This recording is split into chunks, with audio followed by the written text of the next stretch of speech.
Olá meus amigos, sejam bem-vindos a este canal. Meu nome é Carlos Zanino e o tema que eu tenho para vocês hoje, meu subtítulo é: o que é o Muro das Lamentações? Muro das Lamentações é um assunto que eu ainda não tenho no canal, tá certo? Já são mais de 400 vídeos, mas este assunto, de forma mais específica, eu não tenho. Eu quero trazer para vocês, mesmo que de forma resumida, uma síntese, mas são informações assim importantes que nós vamos aprender juntos. Se você não é inscrito, eu peço, entre neste canal, se inscreva, toque no sininho de notificações para que essa plataforma esteja lembrando vocês dos próximos vídeos. Praticamente todos os dias um vídeo novo ou correr ligado. Bora comigo? Então vamos lá. O que é o Muro das Lamentações? O Muro das Lamentações, também conhecido como Muro Ocidental, tá? É uma seção de 37 metros de altura da antiga muralha construída por Herodes o Grande, tá?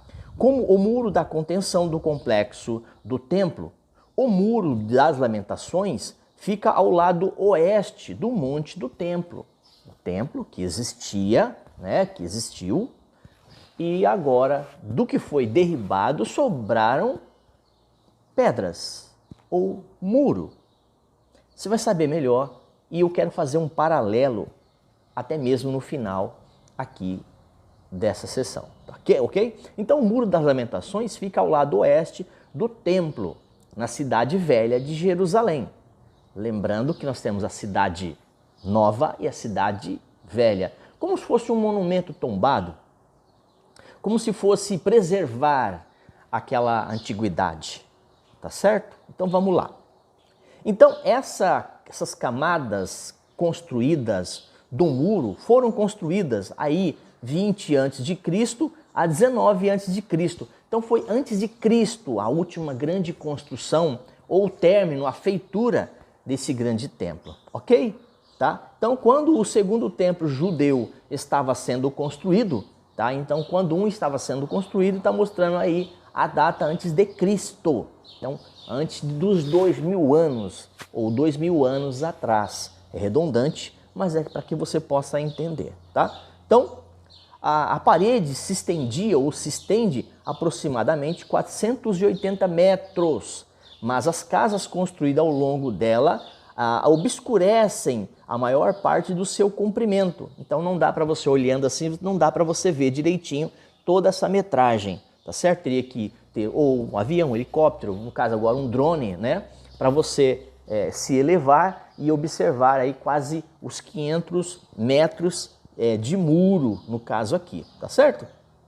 Quase 500 metros de muro, que não dá para ver olhando do chão, mas do alto dá para perceber esses quase 500 metros de muro restante, o que sobrou do que foi derribado do último grande templo, tá bom? Então, esse muro ele fica frente a uma grande praça dos judeus ali, né? Uma grande praça. Normalmente uma cidade, as cidades menores, o centro dela, a grande praça, normalmente fica ali uma igreja. Então lá não é diferente.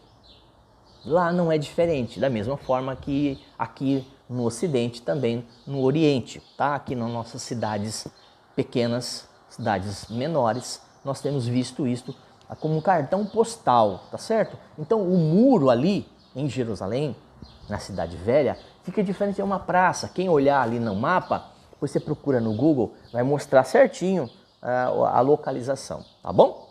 Então vamos lá. A grande praça, né, ali desse bairro judeu, ela fica num local de peregrinação desde o século XVI. Então, desde o século XVI, foi ali permitido que houvesse peregrinação naquele lugar. Como é um lugar dito como um lugar santo, e as suas proximidades também o é, então ali foi aberto para o grande público, tá? Para as pessoas poderem estar passando, tirando foto, vendo a arquitetura, os feitos, tá certo? Então, desde o século XVI, tá? Foi aberto então para poder mostrar ali. Ressaltando sim o termo, né, é Muro das Lamentações, e é preferido lá chamar de Muro Ocidental, ou Hakotel, o muro, ou simplesmente o muro. As pessoas já vão entender. Pelo menos 17 camadas do Muro das Lamentações estão abaixo do nível da da rua, abaixo, não é? Então por isso que eu disse que é difícil você olhar e perceber todo o muro, mas do alto dá para perceber. Se você for mais a nível das colinas, você consegue olhar vendo a olho nu a extensão. Mas se for para você observar ele de mais de perto, não conseguiria, tá? Então vamos lá. Então, abaixo da rua, né? Abaixo da rua, essas enormes pedras inferiores, uma porção visível ou outra não, tá? Elas são similares, ou aqui está dizendo, na época de Herodes. Então, aqui se tem pela conta que essas pedras são, de fato, da época de Herodes, tá bom? Não foram mexidas. É a parte que não foi mexida, tá certo? Essas pedras calcárias colossais, cada uma pesando entre 8 toneladas, na média de 8 toneladas, uma e 8 toneladas menores, né, e as maiores, claro. Foram trabalhadas com precisão magistral para que se encaixasse perfeitamente umas às outras, sem argamassa, colocando sempre no sentido de que não fosse preciso nada ali que pudesse estar tapando o buraco ou fechando, grudando, né, tentando grudar essas pedras. Não, elas foram feitas milimetricamente ou de forma que houvesse encaixe sem precisar de argamassa, ok?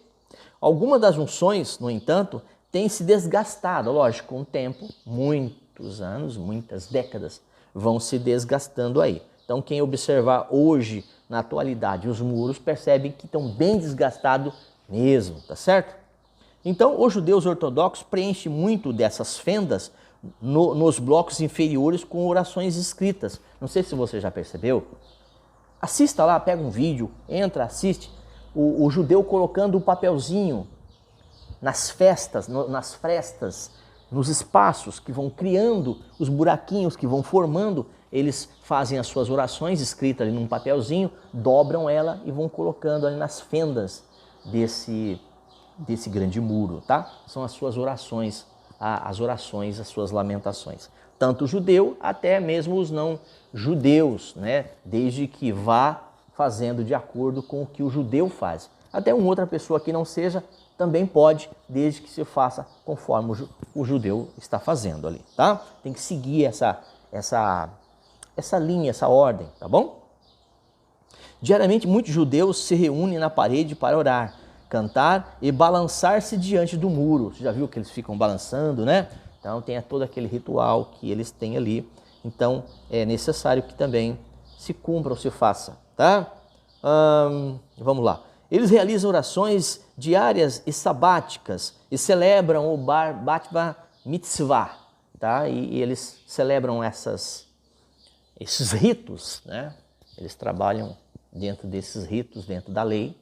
Então, dentro dessa lei, eles precisam estar observando periodicamente, tá? Para que as suas orações sejam ouvidas ou suas lamentações sejam ouvidas. O Muro das Lamentações recebe seu nome no termo árabe tradicional para Muro Makbika. É difícil até falar, tá bom, gente? Não sei se eu estou falando corretinho aí, se alguém aí sabe o hebraico aí. Então, deixa nos comentários, tá bom? Então, vou tentar repetir aqui para vocês. Esse termo árabe tradicional para o muro diz assim, que é E-L, M-A-B, K de quilo e A. Então, Makbika, tá certo? Ou lugar do choro. Então, tudo isso que eu falei, esse palavrão todo, depois você procura lá certinho, tá? Devido à tristeza que os judeus expressaram sobre a perda de seu templo. Aqui que eu queria dar uma paradinha, que eu disse que ia comentar já alguma coisa, tá? O judeu não vive sem o templo.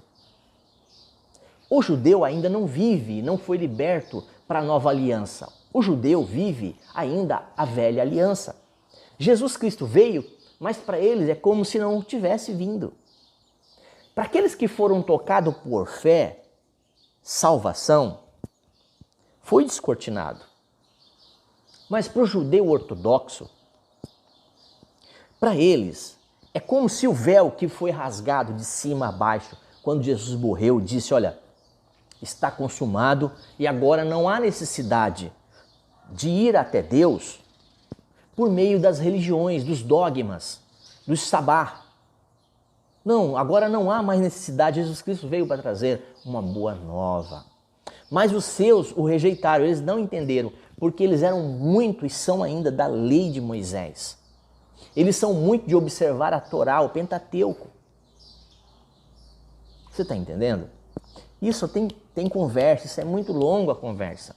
Então, como eu já tenho alguma coisa no canal, só não tinha específico sobre o Muro das Lamentações, eu vou procurando trazer para vocês à medida do tempo, tá? Então, e infelizmente, eu queria dar essa paradinha para dizer que infelizmente é com pesar que as igrejas brasileiras e ocidentais copiaram, e até mesmo as orientais, sim, claro, com o tempo, foram se desgarrando, se desgastando do evangelho, do verdadeiro evangelho, e foram observando de uma outra forma e criaram para si as denominações, as instituições, os conselhos que foram feitos para poder estarem agora formalizando isso. Então, para o judeu é muito difícil, porque o judeu estava acostumado com o templo, estava acostumado com Jerusalém para adorar. Então, hoje eles adoram ou lamentam ou fazem as suas orações no Muro das Lamentações. Então eles precisam de pedras. Caiu-se o muro, caiu a casa, né? Caiu o grande templo, foi destruído através dos saques, das guerras, dos inimigos que tombaram, entraram e destruíram, como já havia sendo dito nos profetas. Não vou citar aqui agora, porque o vídeo já está longo. E hoje acontece também com os protestantes, acontece hoje também com o catolicismo romano, eles precisam de uma casa. Todo religioso precisa de uma casa com nome. Quando não é uma casa, 4 paredes, denominação, são os muros, tá? E esses muros precisam de pedras, tá? Tem os muros, mas tem as pedras soltas, tá certo? Então, eles precisam dessas pedras para fazer as orações e as suas lamentações, e também precisam dessas pedras para atirar em todo aquele que se opuser. Todo aquele que disser que não, que é contra isso, que não aceita, que não é verdadeiro aquilo, eles pegam para atirar a pedra nos outros. É o que acontece hoje, é o que aconteceu ontem, é o que acontece hoje, não só com o judeu, mas também com o protestante gentil. Tá certo? Então ele precisa de um templo, ele precisa de uma casa, ele precisa de 4 paredes, ainda que seja o muro para se lamentar ou pedras para atirar nos seus opositores. Exemplo disso foi Estevão, né? Estevão foi o primeiro mártir, ou mártire, ou mártir. Foi o primeiro que foi apedrejado porque disse que Deus não habitava e não habita em templos feitos por mãos de homens. E disse mais, vocês mataram os profetas, vocês mataram ao Messias, vocês mataram aquele que veio para salvar. Aí pegaram em pedras, lembra das pedras dos muros, do que sobrou das 4 paredes e fizeram o que fizeram com Estevão. Ele foi apedrejado porque disse que está escrito em Atos dos Apóstolos 7, 48, 49. Se você ler Atos dos Apóstolos 7, 48, 49, você vai entender perfeitamente o que eu estou dizendo aqui. Então, esse é o lugar de tristeza, é o lugar de lamento do povo judeu. Tá bom, meu querido, minha querida? Então, se você for observar desse jeito, ou por esse ângulo, ou dessa forma, ou esse prisma, você vai entender muito bem. Eu estou terminando aqui já, está bem longo esse vídeo. Esse vídeo ficou longo, hein? Bom, os Muros das Lamentações, ou o Muro das Lamentações, recebe o seu nome no termo árabe tradicional, como eu já disse, é o lugar de choro.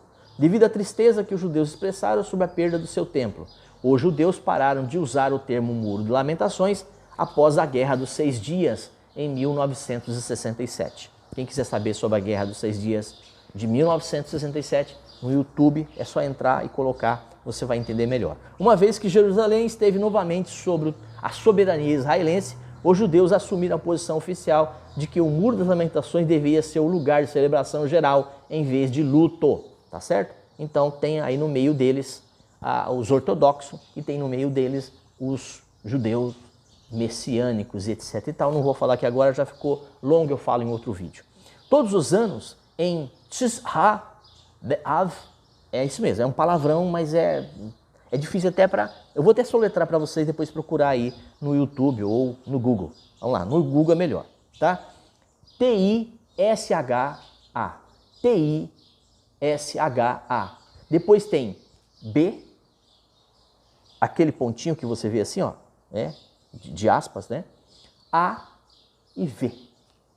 Entendeu agora? Escreva isso lá que você vai entender melhor.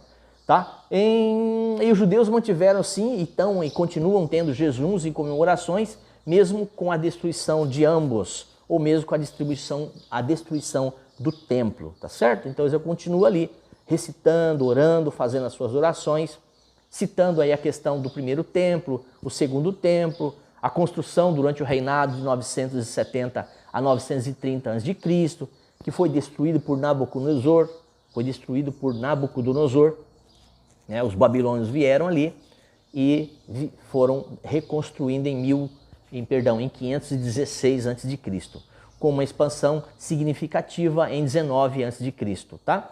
Por Herodes. Então os romanos, sob Tito, ou sob o comando de Tito, destruíram o templo de Herodes em 70 DC. Então eu queria que vocês, dessas datas que eu disse aqui, talvez vocês não compreendam bem porque não estão acompanhando a história. Mas guardem isso, os romanos, sobre a direção de Tito, destruíram o templo de Herodes em 70 DC. Então depois de lá para cá não foram construído ou reconstruído templo algum, que agora estão para reconstruir um grande templo aí, que marca, segundo os teólogos, o tic-tac-á aí dos fins dos tempos, como a reconstrução de um templo, claro, para eles voltarem a fazer o sacrifício, que não fazem mais. Você está me entendendo? É assunto para outro vídeo, não dá para falar aqui. Beleza? Vamos lá.